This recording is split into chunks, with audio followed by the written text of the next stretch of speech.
최혁진 의원은 사회당과 진보신당에 몸을 담았다가 2010년대 중반에는 새누리당, 2020년대에는 민주당에 있으면서 22년에는 원주시장을 민주당 소속으로 출마도 했다가 24년도에는 진보 몫의 민주당 비례대표가 됐었습니다.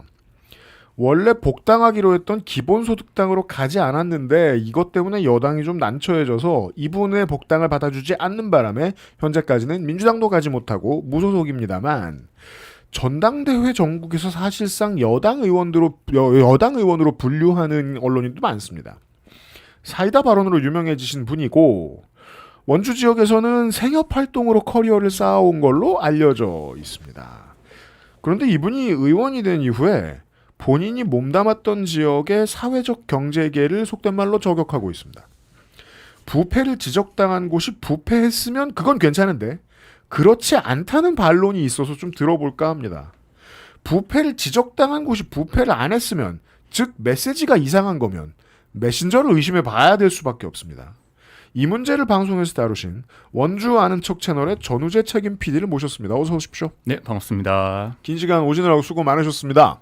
초대해 주셔서 감사합니다. 네, 즐겨보고 있기 때문에. 아이고, 영광입니다. 아닙니다. 맛집 정보 너무 좋더라고요. 아, 그래요?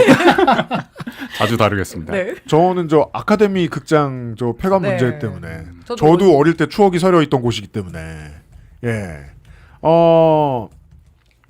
최혁진 의원에 대해서 이렇게 길게 소개해준 방송도 없을걸요?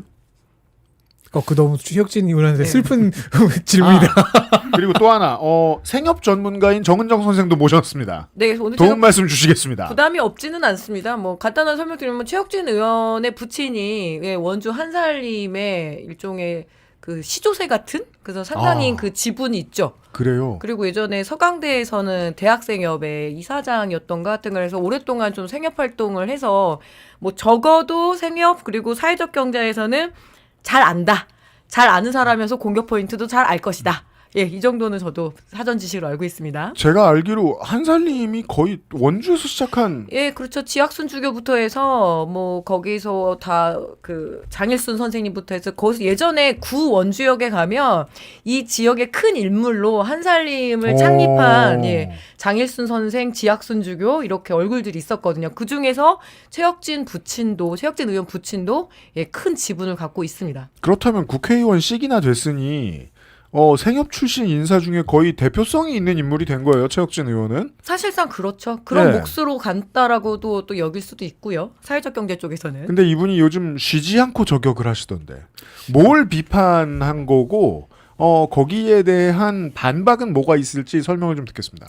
일단 올해 초부터입니다. 뭐 정확히 한 2월부터 아마도 이제 원주를 비롯한 강원도의 이제 사회적 경제계가 지금까지 그야말로 부패 카르텔을 형성해서 비리의 온상이 됐다라고 말하셨다. 예, 그런 골자로 지금 주장을 계속 하고 있습니다.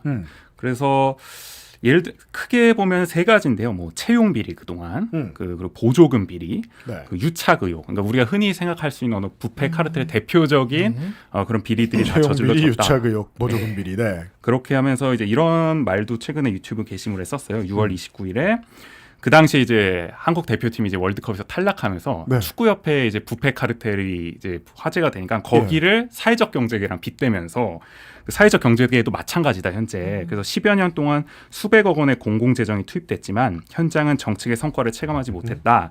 채용 비리와 보조금 비리, 유착 의혹이 반복되는 동안 국민의 세금은 낭비됐고 피해는 고스란히 사회적 경제 당사자들과 국민에게 돌아갔습니다. 이런 식으로 어떻게 보면은 수백억 원을 그동안 작정을 하셨네요. 해먹은 거기에. 것처럼 네. 그렇게 묘사를 하고 있습니다. 그러니까 이게 하나하나 뭐 시간이 많지는 않지만 좀 뜯어볼까요? 예. 채용 비리 의혹이 실제로 있던가요? 확인해 보시니까 PD님이 제가 판단했을 땐 채용 비리라고 얘기하는 건 좀 과하지 않나. 어떤 얘기를 지적했고 실제로는 어떤 거예요? 두 가지 기관을 우리가 이제 핵심으로 봐야 되는데요. 하나는 이제 한국사회적기업진흥원이 있습니다. 그 사회적 기업의 설립과 운영을 지원하는 고용노동부 산하의 이제 공공기관이고요. 또 하나는 이제 강원도의 사회적 경제 사업을 지원하는 이제 중간 지원 조직으로 사단법인 강원 지속가능 경제지원센터가 있는데 네. 이 진흥원의 공모사업을 강원센터가 수행하는 과정에서 지금 채용 비리가 났다는 건데 네. 이 올해 이제 강원 권역의 사회적 기업 창업 경영지원 전문기관 운영 용역 사업이 있었습니다. 이게 이제 그 지역에 있는 사회적 기업의 창업을 지원을 하고요. 네. 그리고 기존의 기업들의 경영 고도화도 도와주는 그런 사업인데 이 사업을 수행할 직원을 이제 센터에서 채용을 했는데 이 과정에 이제 필기 시험 점수를 사실상 반영하지 않거나 점수가 낮은 사람에게도 이제 면접 기회를 줘서 합격시켰다. 그게 최혁진 의원의 주장인데. 예, 그래서 그 말만 들으면 뭔가 우리 흔히 보듯이 뭔가 점수를 조작해서 합격이 안 될 사람들을 뽑아줬나? 실제로는 뭐죠? 라는 생각이 들 텐데 해명을 들어보면은 센터 측에 이게 애초에 채용 공고가 나갈 때도 심사에 반영된다는 얘기가 안 들어있어요. 네. 어떻게 한다 그랬냐면 1차 심사는 서류 전형으로 보고 그다음에 서류 합격자를 대상으로 그 면접 참고를 위한 온라인 인적성 검사를 시행하고 시험이 아니라 네, 검사. 인적성 검사를 하겠다. 그래서 인적성 검사 한 사람만 면접 전형까지 할 수 있고 그래서 반영되는 거는 서류 전형과 면접 전형이다. 그게 무슨 말씀이에요? 인적성 검사라는 건 우리가 대학교에서도 해보고 직장에서도 해보고 군대에서도 해봐서 알잖아요. 그걸 점수를 놓고 보여주지 않아요, 절대로. 그쵸. 근데 그 인적성 검사를 국회의원이 필기시험이라고 해석했다고요? 물론 이게 명칭에 문제가 있습니다. 공고가 나갈 때 그 센터 측에서도 명칭을 좀 바꿨어야 되는데 기존 관습대로 하다 보니 인적성 검사 이제 필기 시험으로 낸 건 있는데 근데 공고만 보더라도 점수 자체, 심사 기준 자체는 서류와 면접을 반영하지 인적성 검사는 누가 보더라도 그냥 참고용이다라는 걸 알 수가 있거든요. 이걸로 합격 불합격을 결정하지 않는다. 그리고 지원 넣은 본인들이 알 거예요. 이게 어떤 류의 테스트인지. 그럼 검사가 아니라 실제로 시험이었어도 참고용 성적이 되는 거니까 의미가 없네요. 그렇죠. 이미 공고에 다 나온 건데 그걸 바탕으로 마치 우리가 흔히 볼 때 이제 뭐 공채 필기 시험에서 네. 필기 시험을 봤던 것처럼 네. 그게 조작된 것처럼 것처럼. 지금 주장을 하고 있는 거죠. 그러니까 정답이 있는 필기 시험이 아닌 거잖아요. 그렇죠. 또 뭐 반사회성이 네. 있는 그러게요. 건지. 심지어 야. 필기 시험이었어도 크게 의미가 없는 네. 이게 이제 그 의도가 있어 보이는 정치인의 언어를 들을 때마다 참 신기한 게 어떻게든 이미지가 좋지 않은 어떤 것이 바로 떠오르도록 유도하는 지적을 해요. 일단 그런 느낌이 살짝 드는데 그래도 좀 더 들어봐야 되겠어요. 유착이 됐다. 뭐가 어디랑 어디가 나쁘게 유착이 됐다는 겁니까? 유착도 아까 말씀드린 이제 한국 사회적 기업 진흥원 네. 그곳에 있는 모 직원과 이제 강원도의 지속 가능 경제 지원 센터 그리고 보통 이제 강원도에서 원주권에서 사회적 경제 지원 사업을 수탁하고 있는 상지대학교가 이제 유착이 돼 있다라는 의혹을 제기를 했습니다. 근데 그 유착 내용이라는 게 지난해 이제 강원도 센터가 그 채용을 할 때 외부 심사위원으로 이 진흥원의 모 직원이 참여를 해서 심사 수당을 수령해 갔다는 거예요. 그리고 같은 해 하반기에는 이 아까 말씀드린 상지대와 연관된 학교 법인에서 강의를 하고 이 직원이 강사료를 받았다. 네. 요 두 가지입니다. 사실 유착 의혹이. 그러니까 이제 자기들끼리 뭔가 이렇게 강의도 하고 수당도 받아가면서 짝짝꿍을 하고 있는 것이 짬짬이로 아니냐. 서로 네. 그럼 우리 회사랑 전우재 PD도 오늘부터 1일이에요. 그거 제가 많이 하는 괜찮은데요? 일이거든요.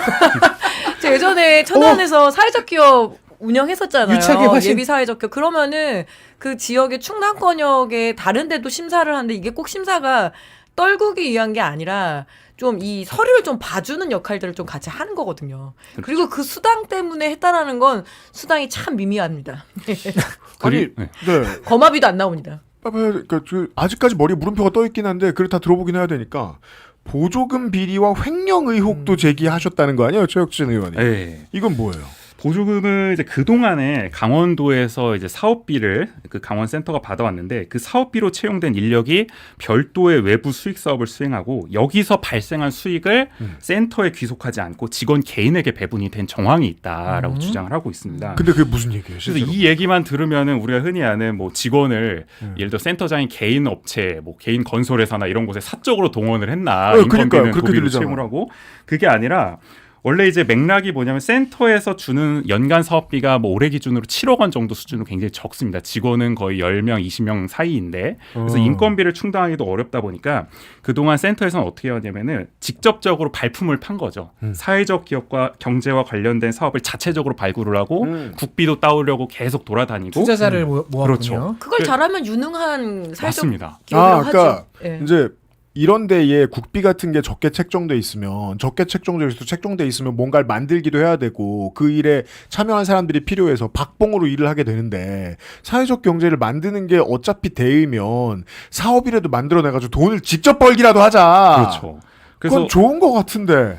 그 예를 들어서 원주에서도 도시재생 사업이 활발하게 진행됐는데 네. 이 강원센터에서 볼 때는 그럼 도시재생 하는 김에 마을 기업이라든지 이렇게 사회적 기업이랑 연계를 하면 좋겠다 해서 그걸 사업 제안을 해서 예를 들어 국비를 함께 따오는 이런 사업을 지금 외부 수익 사업이라고 표현을 하고 있는 거죠. 그걸 하라고 만들어진 게 이게 사회적 기업을 진흥하는 것이 그렇죠. 이런 사업도 해봐 청년들에게 노인들에게 뭐 자활도 해봐 아니면은 아주 독특한 어떤 그 상품을 만들어봐 이런 게 사회적 경제잖아요. 즉 자기들 네. 할 일들을 모두가 다 했는데 그것이 외부 사업이라면 그냥 외근이 너무 많았다는 뜻인가요? 아니 그런 방식이면 코이카가 동티모르 가서 유치원 지어주면 동티모르가 수익 사업한 거라고 해석해야 그럼 되는 코이카가 거거든요. 사회적 경제의 개념을 몰라야 이렇게 말씀하실 수 있는 것 같은데. 그렇죠. 사실은 대단히 또 칭찬받아야 할 일이라고 다들 말씀을 네. 하시고 예를 들어 거의 나중에 되면은 이 강원센터의 그 예산이 한 4-50억 원까지 늘어납니다. 그러니까 그럼 일 되게 유한이 잘했네요. 좋은 그렇죠. 거죠. 도가 내려준 예산에 비해서 몇 배의 가치를 창출해낸 거죠. 그래서 그 당시 문재인 정부 때 기획재정부조차도 이 모델이 대단히 의미가 있어서 전국적으로 표준화했으면 좋겠다라고 여러 차례 강조를 하기도 했었습니다. 전국적으로 봐도 특히 일을 잘하는 곳이었는데 국가 입장에서 얼마나 좋아요. 세금은 요만큼 줬는데 훨씬 더 커다란 부가가치를 만들어낸 거고. 일을 잘한 사람들의 행적을 최대한 제가 보기엔 꼼꼼히 살피신 것 네. 같아요. 꼼꼼히 살펴서 어떤 건 채용비리, 어떤 건 유착, 어떤 건 횡령이라고 불러야지 라는 어떤 해석 과정이 있으셨던 모양이에요. 예, 그래서 사실은 거기서 나온 이제 발생한 수익, 굉장히 유능하게 사업을 따와서 발생한 수익을 그 당시 이제 센터가 60%, 직원이 40%로 이윤을 서로 배분을 했습니다. 성과급이군요. 예, 그래서 아니 이사장을 준 것도 아니고 직원을 줬는데 맞습니다. 예. 그래서 기재부조차도 이런 방식이 상당히 의미가 있다라고 그 당시 이 모델도 평가를 했었거든요. 그리고 노무사에게 자문을 그 당시 센터가 받았을 때도 오히려 이거는 보상을 안 하면은 문제가 된다. 그렇죠. 일 시키고 네. 봉급 안 주면 안 되죠. 굉장히 이거는 좋은 모델로 칭찬을 받아야 한다는 법과- 자문까지도 그 제가 받고 처음에 왜 일을 네. 잘하고 법과 정의를 지켰느냐. 방송을 들을 때보다 이게 조금 더 전국적인 이슈인 게 전국적 모범 사례에 이런 악명을 붙이우고 있는 게 된단 말이에요. 그 말씀대로면은. 그렇습니다. 네. 근데 보통 이제 이런 식이 되면 최초에 아무리 막 이렇게 유능한 사람들이 똘똘 뭉쳐서 좋은 결과를 낸다고 하더라도 결국 기본적으로는 국비 아니면 도비로 움직이는 조직은 정치권에서 욕을 먹으면 망하게 돼요. 그 전에 뭘 아무리 잘했어도. 지금 괜찮습니까? 사실은 타격이 굉장히 큽니다. 현장에서는 굉장히 좀 많이 안타까워하시죠. 왜냐하면 어떤 타격이 있습니까? 예를 들어서 이제 아시겠지만 윤석열 정부에서는 사회적 경제 지원 예산이 그야말로 대폭 삭감이 됐습니다. 그건 뭐 민정 단계는 다 그렇게 하죠. 네. 최대 90%까지 지금 삭감이 됐었다는 얘기도 있었고, 근데 이재명 정부 들어서 그나마 한 4분의 3 정도까지는 회복을 했다라고 말씀을 하시더라고요.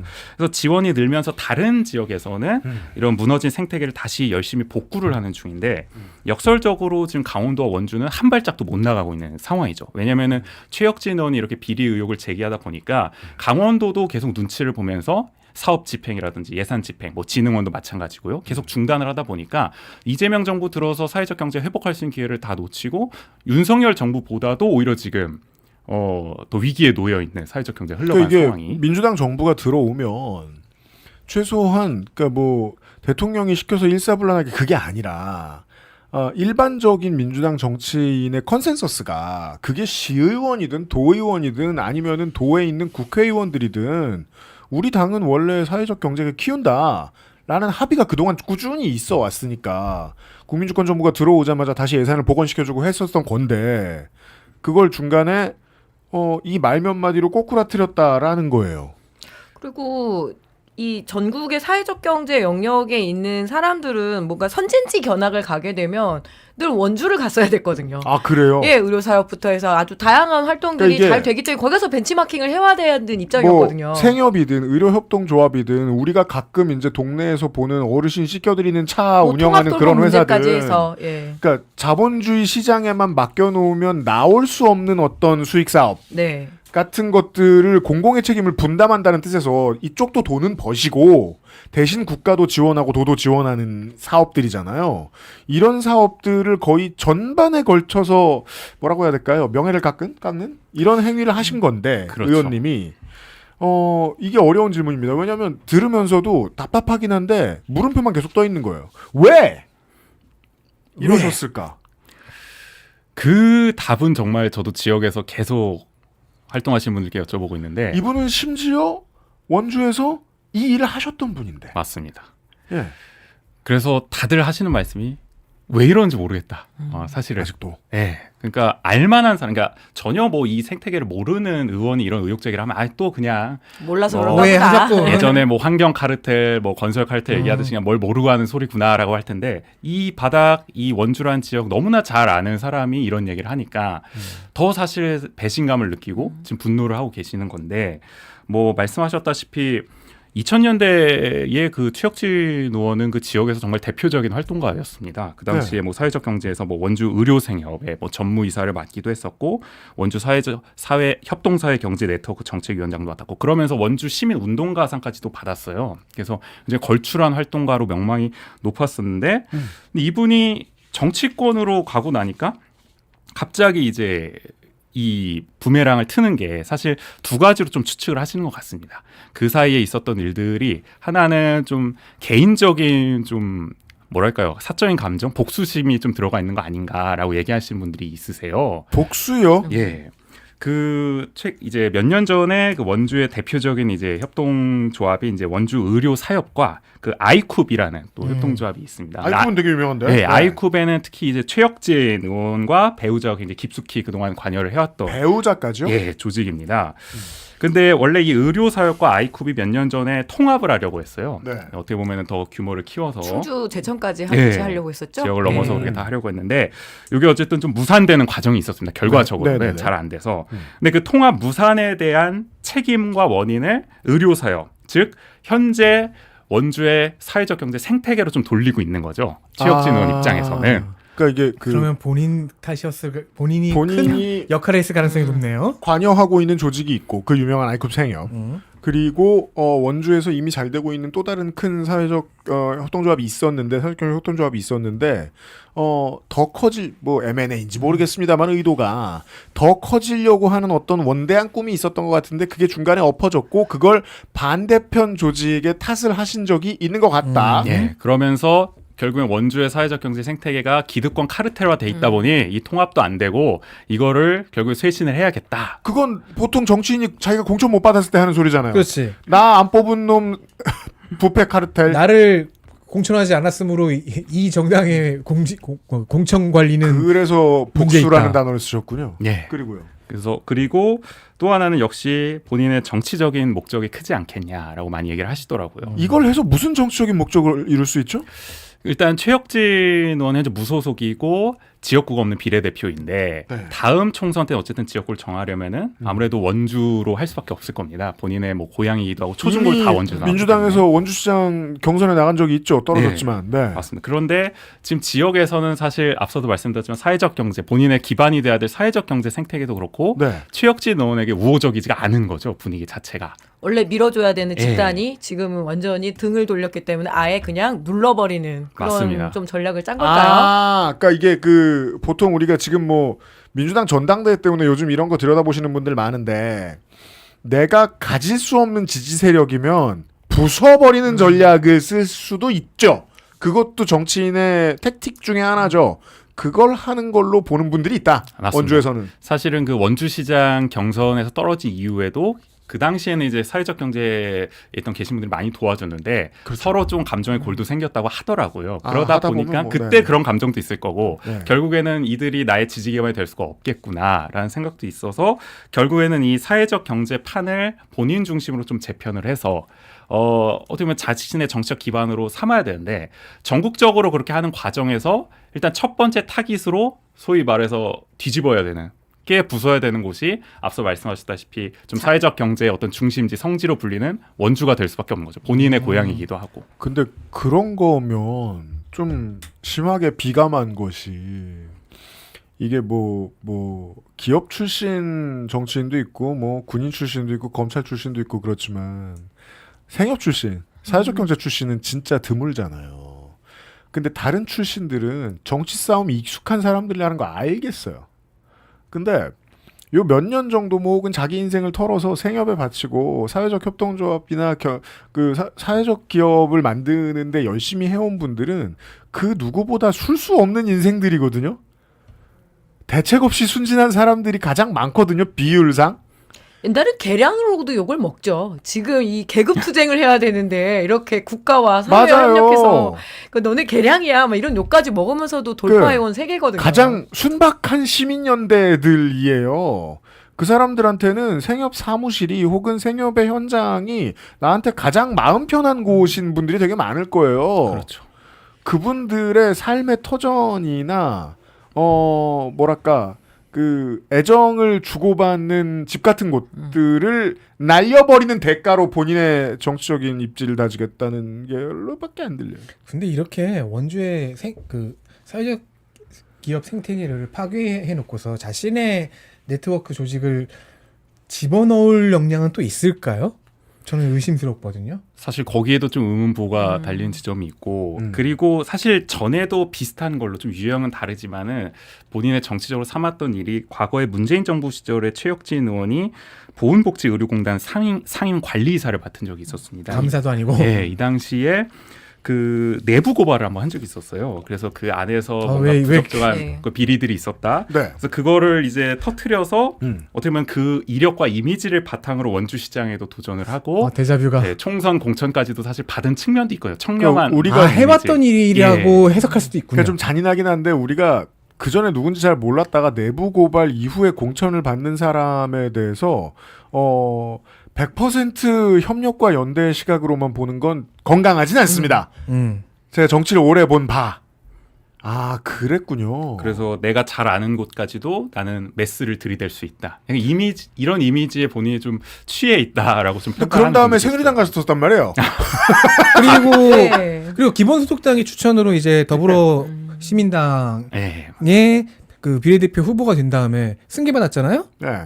그리고서는 그러면 기본소득당으로 돌아가야 돌아갔죠. 되는데 안 돌아가서 지금 이번은 아니구나. 얼마 전에 그 용혜인 대표가 그런 얘기를 했죠. 용혜인 의원이 한 번 배신한 사람이 두 번은 안 하겠느냐. 지금 그렇게 보이기도 하네요. 우리는 지금 이 자리에서 한 번이 아닙니다. 이런 얘기하고 있는 중이고. 사실 두 번째가 아니라 세 번째일 수도 있어요. 네 번째일 수도 있고요. 그리고 요거는 좀 또 다른 얘기긴 한데 네. 그 최혁진 의원이 어쨌든 원주에서 좀 자리를 잡기 위해서 정치적인 무리수를 또 지역 사회에는 좀 잘 알려진 거긴 한데 외부엔 잘 모르지만은 그런 이슈도 있었습니다. 앞서 아카데미 극장 얘기를 해주셨는데 네.